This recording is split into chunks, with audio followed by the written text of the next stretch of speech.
This is the Breaker.news podcast for the week of March 29th, 2020. I'm Bob Mackin, publisher of theBreaker.news and host of the Breaker.news podcast. Welcome to edition number 127. The Breaker is your source for news, opinion, and analysis about British Columbia issues, institutions, and influencers. Later, I'll tell you how you can support The Breaker. On this edition, headlines from the Pacific Rim and the Pacific Northwest. The Is It Just Me commentary. The Big Deal feature. Canada stands up to the IOC and the IOC listens. Tokyo 2020 is postponed to 2021 because of the COVID-19 pandemic. What does this mean for the world's biggest political, economic, and sporting spectacle? I check in with author and professor Jules Boykoff. And I ask the top doctor at Vancouver Coastal Health, how many Vancouverites are suffering coronavirus and how many are in hospital? You'll want to hear the answer. Plus, I'll award a Virtual Nanaimo Bar to someone making a difference. Now, is it just me?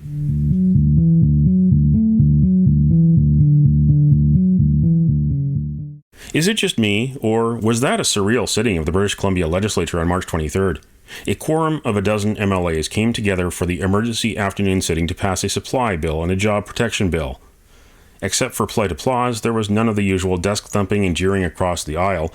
It was somber and businesslike, and they all respected social distancing. West End NDP MLA Spencer Chandra Herbert served as speaker because Darryl Plecas was observing the 14-day self-isolation order after returning from a personal trip to England to visit his son at university. Premier John Horgan set the tone for the afternoon. And when we think, honourable members, of what our lives were like 6 weeks ago, it's hard to imagine how far we have come as a society, how far we have come as a community, as we've tried to grapple with a pandemic that is gripping not just British Columbia, not just Canada, not just North America, but indeed the world. And it's humbling to think that the 12 of us here today, representing different political perspectives from around British Columbia, have arrived today to do something that I can't recall in my time as a member of this place, coming on 15 years, nor as a student of history going back over the many, many decades, century and a half of Canada's existence, where British Columbians have had their elected representatives meet on such a dark and troubling occasion to talk about how we come out of that darkness better off for the effort, better off because of the cooperation, better off because of the spirit that I believe is in all of us as British Columbians and Canadians, focused on helping each other, being kind, and being mindful that our actions are important.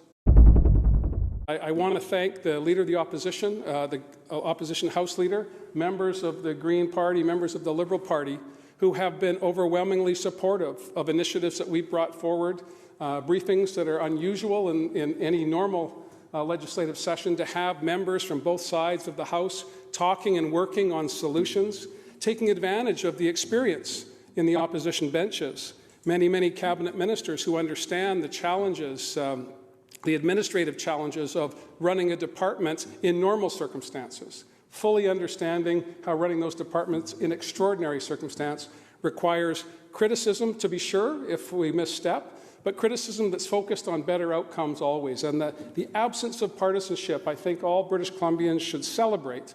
At this unique time, partisanship has left the building. People are here to work together with one singular focus. That's the health and well-being of all British Columbians. Later, Lieutenant Governor Janet Austin arrived to give royal assent to the two bills. Your Honor, the Lieutenant Governor. Employment Standards Amendment Act No. 2, 2020. In Her Majesty's name, Her Honour the Lieutenant Governor doth assent to this act. Supply Act No. 2, 2020. In Her Majesty's name, Her Honour the Lieutenant Governor doth thank Her Majesty's loyal subjects, accepts their benevolence, and assents to this act. Truly heartfelt appreciation to all of you for the outstanding job that you're doing in a cross-partisan way. It's wonderful to see the kind of teamwork that we have in our province among our political leaders. And I have to tell you honestly, I've heard from friends and colleagues across the country who are so impressed with BC's leadership and BC's the collaboration and the teamwork that we see happening here. I'll also share that I heard this afternoon from Admiral Ochterlony, and I told him I was coming here, and he said, well, if you have a chance, would you please tell them all how much I appreciate what they're doing and what an outstanding job they're doing. So I want you all to stay safe, wash your hands, and because we need you here in British Columbia. Thank you so much. Hi, Chika. Carried. Government House Leader. Thank you, Honourable Speaker. I wish everyone a safe travel home. Wash your hands, maintain social distance, and with that, I move the House to now adjourn. Thank you, House Leader. You've heard the question, members. All those in favour say aye. Aye. Opposed? Motion carried. Thank you, members. This House now stands adjourned until further notice. Be safe, be well. As Horgan said, partisanship has left the building, all right. It'll be back someday. Not a matter of if, but when. And British Columbians do long for life to return to normal. What do you think? Email Bob at theBreaker.news. Wuhan Coronavirus Pandemic 2020. Now it's time on the Breaker.news podcast for Around the Rim. We look at news headlines around the Pacific Rim. Danny Mock in the South China Morning Post. 2 arrested for allegedly stealing rice from Aeon Supermarket in Hong Kong amid shortage fears due to pandemic. Police stopped the pair from Nepal and Bangladesh outside Aeon Supermarket in Hong Kong on Friday and found 6 packs of rice totaling 12 kilograms on them. On Tuesday, a security guard chased a man after seeing him stealing 3 packs of rice, weighing 15 kilograms in total, from the same store. The cases came to light as many Hong Kongers thronged supermarkets to stock up on rice, amid worries that Vietnamese authorities might ban rice exports to ensure domestic food security. Kyoto News Service in the Japan Times. Infected Japanese who allegedly caused flight delay at Narita arrested. A man was arrested March 27th in Chiba Prefecture on suspicion of business obstruction after allegedly delaying a flight at Narita Airport just before takeoff the previous day by telling the crew he had the novel coronavirus. The 69-year-old is suspected of telling the cabin crew that he was infected with the deadly virus. It is unknown whether he is really infected. The man denied making such a statement. He is a resident of a town in Ehime Prefecture. You can't make this up. The town is called Toon. He lives in Toontown. Kelly Lazaro and Emma Nobel of ABC News Australia. Coronavirus panic buying no issue for Victorian family toilet paper free for 5 years. Meg Ullman and Patrick Jones from Dalesford now use a squat composting toilet and family cloths, reusable wipes made from flannel. They made the change when they realized the popular toilet paper delivery service they used manufactured their rolls in China. After each wipe, the cloth is put into a bucket beside the toilet with optional eucalyptus oil. And every 5 days to a week, the family cloth takes a spin in a front-loader washing machine at maximum heat. After being washed, the family cloth is dried on an outdoors clothes horse. That's Around the Rim on this edition of the Breaker.news podcast.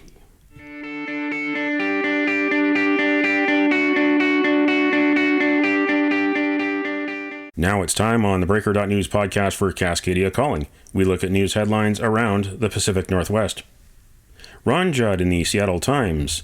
ER doctor who criticized Bellingham Hospital's coronavirus protections has been fired. Ming Lin worked at Peace Health St. Joseph Medical Center for 17 years and pleaded for more safety equipment. The whistleblower was fired March 27th. Lin said supervisors threatened his employment more than a week ago after he spoke to reporters and made social media posts accusing Peace Health of a lack of urgency to protect healthcare workers from the virus. Peace Health St. Joseph is the only emergency facility for some 250,000 people in the state's northwest corner. Maxine Bernstein in the Oregonian. Feds seize 100 fraudulent COVID-19 test kits shipped from China, addressed to Portland man with prior ties to cannabis industry. The man who ordered the package of kits at 50 cents each is a former senior vice president of a now-defunct Portland cannabis oil company, said the affidavit for a search warrant signed by a judge on March 25th. The invoice revealed the package came from a China-based company called Anhui Deep Blue Medical Technology Company. The man hasn't been arrested. His name was redacted from the affidavit. He had previously worked at Cure Cannabis Solutions. The only way now to get a test for the new coronavirus is through a healthcare provider. There is no authorized home test kit. Julian Colsett of Czech News. BC looking at potential release of some nonviolent sentenced offenders due to COVID-19. The Ministry of Public Safety and Solicitor General says BC Corrections is currently conducting a risk assessment for consideration for early release.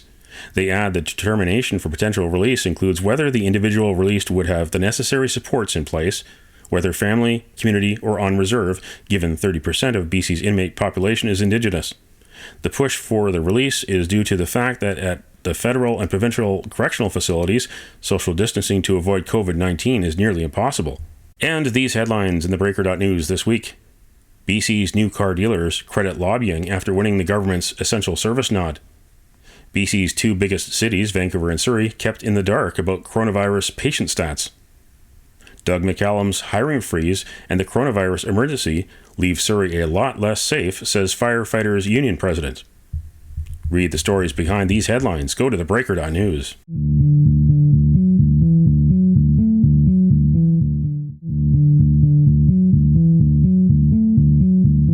So I wish people would stop thinking about whether or not there's a positive case in their community and understand the message that we need to assume that COVID-19 is circulating in all communities at this time. That is the voice of Vancouver Coastal Health Chief Medical Officer Dr. Patricia Daly.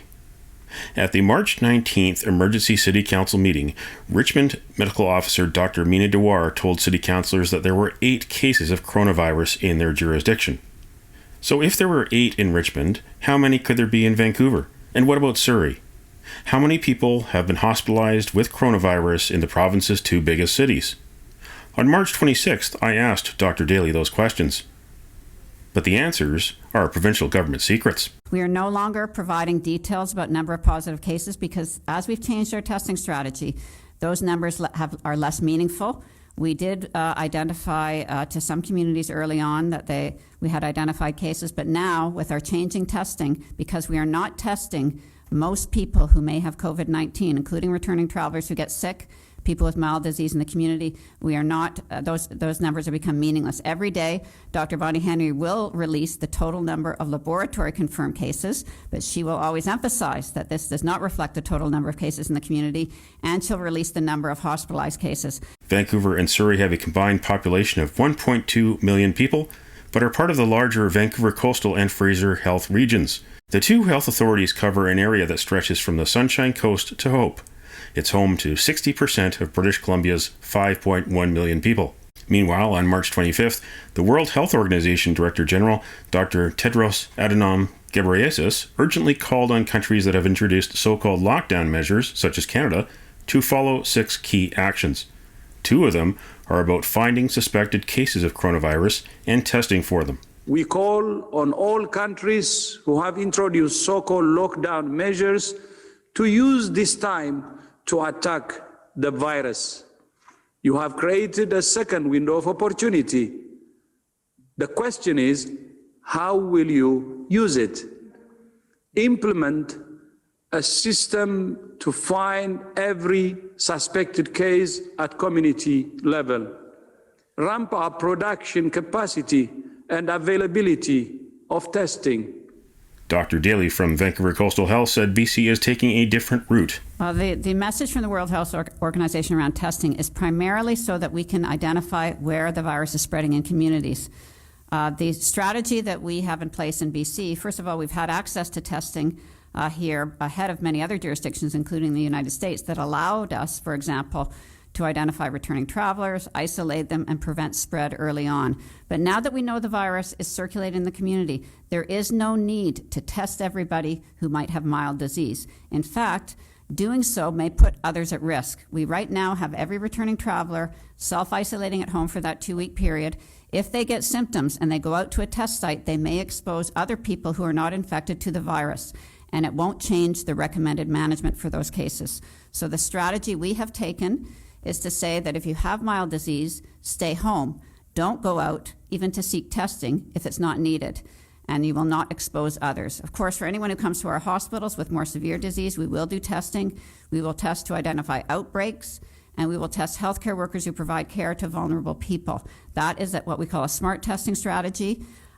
You are not required to identify every case to control the spread of this, and I would point out that even in China, where they identified over 80,000 cases, we know there were many, many, many more cases of milder disease that were never identified, and yet they were able to bring down the curve of that outbreak. You don't need to identify every case to take measures to prevent the spread of the virus. The pandemic has ground Canada's economy to a halt.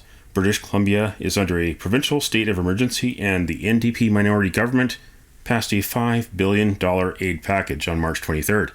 The federal government has agreed to a $107 billion aid package in order to soften the blow of a sudden recession caused by draconian disease control measures inspired by China, where the virus originated in Wuhan City last November. As of March 28th, British Columbia reported 884 cases of coronavirus and 17 deaths. Almost 400 people have recovered.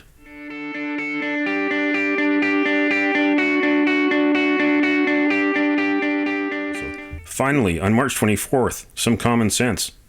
The International Olympic Committee and the Tokyo 2020 Olympic Organizing Committee agreed to postpone the Games until 2021, just a few days after planning to study postponement for another month.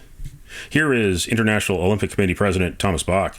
There, the World Health Organization speaks of the acceleration of the spreading of the virus. So we were addressing this situation and came to the conclusion that in order to safeguard the health of the athletes and everybody involved in the Olympic Games, that we have to postpone. Yoshiro Mori, the head of the organizing committee and a former Prime Minister of Japan, made the announcement through a translator. We hope that the Games will stay in Japan as the beacon of hope for the world. Canada played a key role. It sent a public signal that it could not wait another month for a decision. The time was now to boycott Tokyo 2020 for health reasons. With typical Canadian modesty, Canadian Olympic Committee President Tricia Smith reflected on the bold move. You know that this decision was made. It was a very difficult decision, and it was made really domestically. We had to make this decision for the safety of our athletes and to contribute our part to controlling this virus. I do think it is a factor, and one of the many factors that had to be taken into account when the further decisions were being made. And we provided additional information to the IOC on how exactly this is affecting our athletes, how exactly we came to the determination that it was not safe to continue in this present situation, and that we had to make this decision. So I think the information that we provided to them likely would have helped in the decision. This week's guest is Jules Boykoff, who joins me from Portland, Oregon. Jules is a political science professor at Portland University and author of several books about the politics and economics of the Olympics. The latest is No Olympians, Inside the Fight Against Capitalist Megasports in Los Angeles, Tokyo, and Beyond. I started by asking Jules why it took so long for the IOC to make this decision. Well, like many people who follow the Olympics, I was alarmed by the slowness of the International Olympic Committee to act. After all, other major sports events and leagues were being canceled left and right. The International Olympic Committee's president, Thomas Bach, admitted that he was slow to act in part because he was listening to people like U.S. President Donald Trump, who was saying that things might be back to normal by mid-April, even though all epidemiological experts refuted such a rosy outlook. So that Bach would listen to Trump rather than experts from the World Health Organization or other medical bodies should be alarming to anybody who cares about athletes and the Olympics, let alone wider public health. So postponement is a tricky business. I argued in an essay last week for the New York Times that cancellation was the more prudent path. You're already hearing from people inside of Tokyo, those involved with the Tokyo 2020 experience, a guy like the CEO, Toshiro Muto, who said recently that additional costs would be, quote, massive. And, you know, we know who's going to pay those massive costs. It's the Japanese taxpayers. Right now they're saying it'll be an additional $2.7 billion to make the Olympics happen around a year from now. But they have a pretty shady track record in the sense that the original bid was $7.3 billion, and it exploded to somewhere in the neighborhood of $26 to $28 billion, if you believe an official audit from the Japanese government. So a lot going on in this situation, but costs are definitely going to expand because of the postponement. Now, the Canadian Olympic Committee played a key role last Sunday in going public and saying that they were essentially going to boycott. They were not going to go to an Olympics in 2020 in Tokyo. They would only go if there is Olympics in 2021. There were other sports associations and federations that were speaking out, but really Canada was the leader in this, the first national Olympic Association to step forward and say, no, this can't go forward. Yeah, kudos to Canada, and then following them, Australia, Germany, Portugal. Postponement would have never happened were it not for the bold leadership of first individual athletes and then National Olympic and Paralympic committees like Canada. So while the IOC and Tokyo organizers dithered, promising that the games needed to go on, athletes stepped up into this leadership vacuum, and they demanded that the games be postponed. You know, I'm here in Oregon speaking to you where Olympic legends come from. You know, Ashton Eaton, he was saying the games should be postponed. Dick Fosbury of the Fosbury Flop, he was saying the game should be postponed. Everybody, it seemed, was weighing in. Those were truly concerned with athletes. And the fact that it took the IOC so long was really alarming to athletes. And I just say one other thing about this.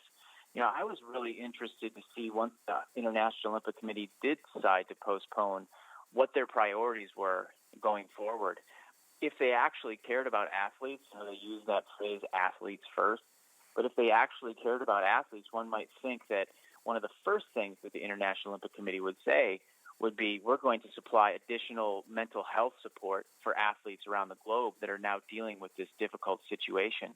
Instead, before that, Thomas Bach was talking about how the athletes just sort of needed to keep training, keep your eye on the Olympic prize, when many of them were like, where and how? I mean, him talking to us, as I say, from the United States, where our Olympic training centers have been closed. So you tell athletes from the U.S. to keep training, where? Where are they supposed to do this? So, again, just a total botched job by the International Olympic Committee. And thank goodness that Canada and other countries stood up, and athletes, individual athletes around the world, because that was the catalyst for actually postponing these Olympics. Our guest this week on the Big Deal feature on the Breaker.news podcast is Jules Boykoff, political science professor and author in Portland, Oregon.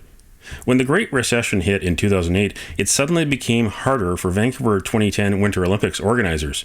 Sponsors had to make major cutbacks to advertising and tickets, and some, like General Motors and Nortel, went into bankruptcy.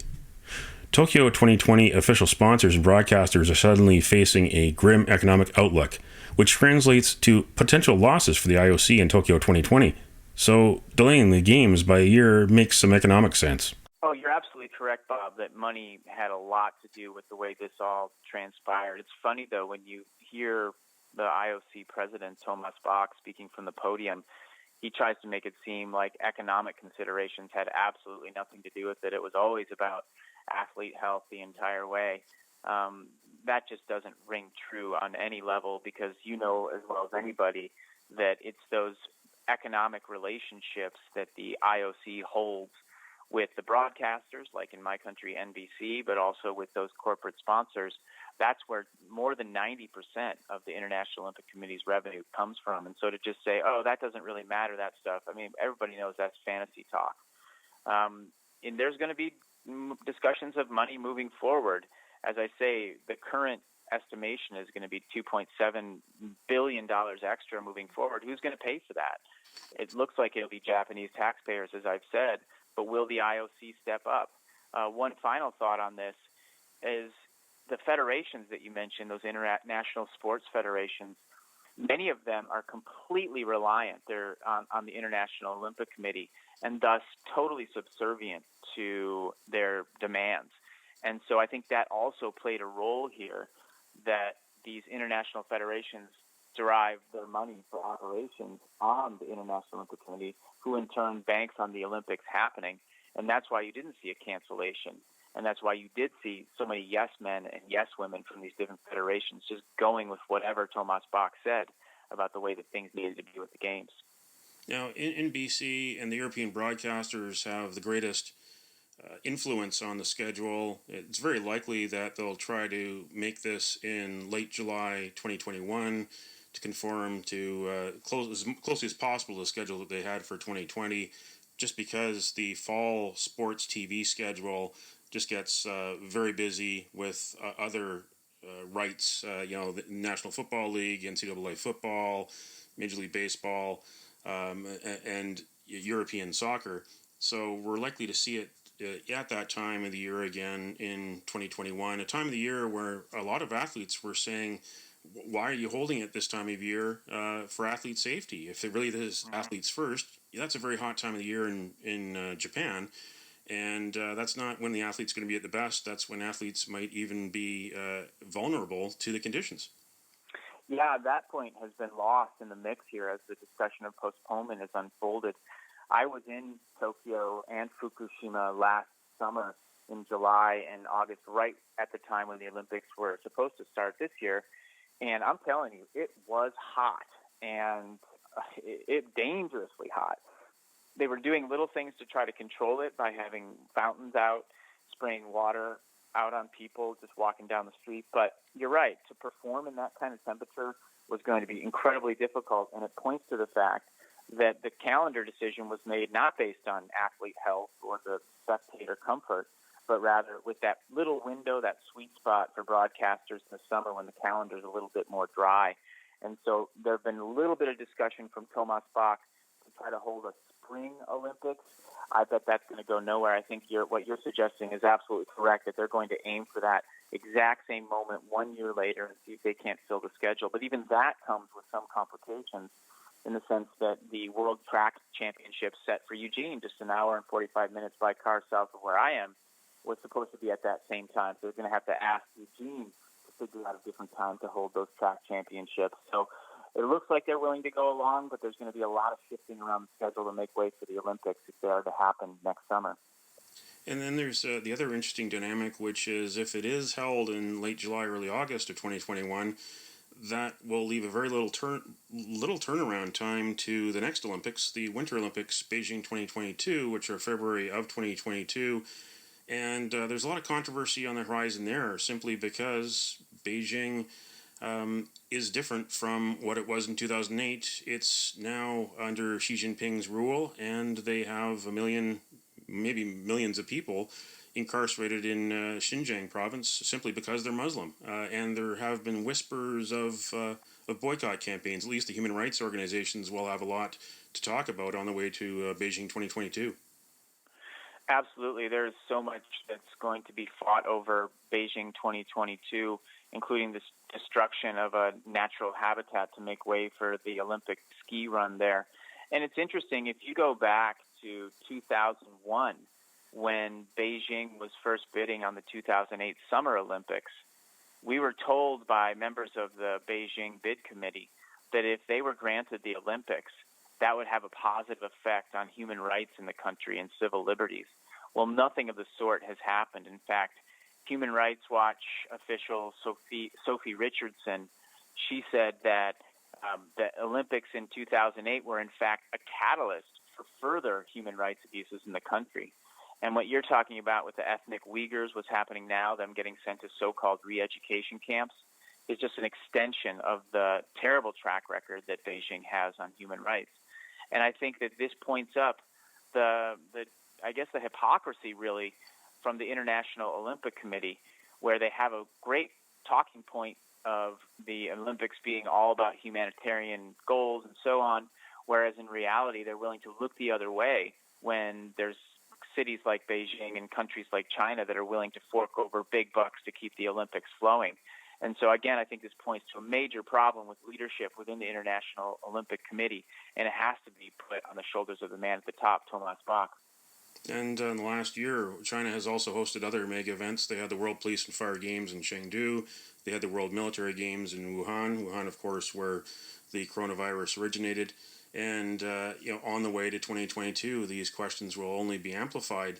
What do you think of the long-term future of the Olympic movement? There always has been talk that it's just become way too big, way too controversial, too political. It's strayed so far beyond the goals of showcasing athletic excellence and bringing the world together. Do you think that the Olympic movement is at a turning point? Because after Beijing, then we've got Paris 2024, we've got Milan, Italy, 2026 winter, and then, of course, Los Angeles. The International Olympic Committee has long been in a sort of slow-motion crisis. They already faced a situation at least a couple of years ago where fewer and fewer cities are eager to host the Olympics, and that's why we saw their unusual move back in 2017 when the IOC simultaneously assigned the 2024 Olympics to Paris and 2028 to Los Angeles, as you said. That was kind of a Hail Mary move in a sense because those are the only two cities left bidding on the 2024 Olympics. You see a lot of interest, especially from countries in the global south that the IOC has been cultivating, say from India, for example, that might well put bids for future Olympic Games. But this is the way it kind of always happens. A lot of cities say, yeah, we're sort of interested in the Olympics at these early bid stages. But over time, especially when people are afforded an opportunity to actually weigh in via ballot measure or public referendum, that interest tends to dry up, at least among the general public. Of course, the elites who are pushing to bid in each city, and you know this well from Vancouver, they're going to remain interested no matter what. But I think the tide has really turned, especially, I would say, since Vancouver hosted the Olympics in 2010. And I think the people in Vancouver, critical journalists, activists, academics, human rights workers, really deserve a lot of the credit for sort of bringing us around the corner and lifting up a lot of the reasons why we should be skeptical of the Olympics. I view Vancouver as a pivot point. And the way that we talk about the Olympics today is so incredibly different than it was even 15 years ago, with so much more critical thinking going into the discussion. And this has made it more difficult for the International Olympic Committee to figure out who's going to host. But, you know, the Olympics are basically like sort of a car when the check engine light goes on, and the International Olympic Committee has basically sort of said, you know, we're just going to take a piece of black tape and put it over the check engine light, not actually deal with the issues that are internal to the engine. And someday that's going to come around to haunt them. Hopefully that day comes a little bit sooner than later, so we have a little bit more justice in this world. And finally, to come full circle, the reason why we're talking to you, Jules, is because, of course, Tokyo 2020 is being postponed because of the coronavirus pandemic. What is it like on the ground in Portland at this time with the public health emergency in your neighborhood, in your city? Yeah, I mean, well, first, I think it's really strange that the International Olympic Committee is insisting that even though the Olympics are going to take place now in 2021, that we're still supposed to call them the Tokyo 2020 Olympics. It's this sort of strange mix of arrogance and magical thinking. It's sort of their war is peace, freedom is slavery moment. But here in Portland, you know, we're basically in lockdown. If you're not providing essential services, you are supposed to stay in your home by the governor's order. It's actually a misdemeanor if you're caught out just kind of out having fun or breaking the social distancing rules in public. And so we're finally taking it very seriously. This is an obviously unprecedented, serious situation. And I'm glad to say that here in Portland, we are taking it as such. That was Jules Boykoff, professor of political science at Portland University. He joined me from Portland, Oregon.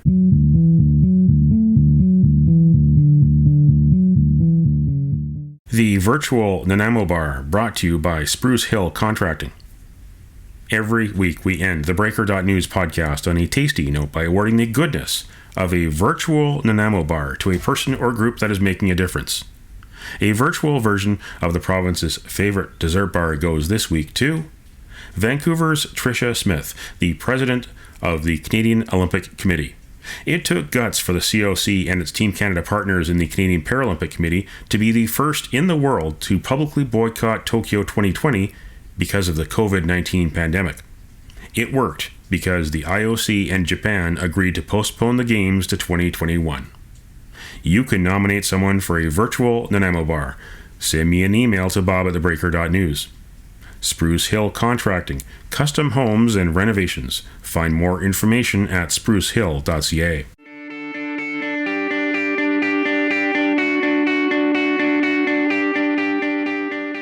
That's it for the Breaker.news podcast for the week of March 29th, 2020. I'm Bob Mackin. Thanks for joining me. Did you know that on March 29th in 1962, Billy Beane was born in Orlando? A major leaguer with 4 teams in 5 years, he became the general manager of the Oakland A's for 18 years and revolutionized baseball with data analytics. Brad Pitt starred as Beane in the 2011 film adaptation of the book Moneyball. Now you know. Send me your feedback. Send me your story ideas to Bob at theBreaker.news. Bookmark theBreaker.news. You can also find us at theBreaker.ca. Sign up for the email newsletter and get updates to your inbox. For news as it happens, follow The Breaker News on Twitter and visit theBreaker.news on Facebook. You can support The Breaker for as little as $2 a month. For more information, go to patreon.com/TheBreakerNews. patreon.com/TheBreakerNews. Until next week.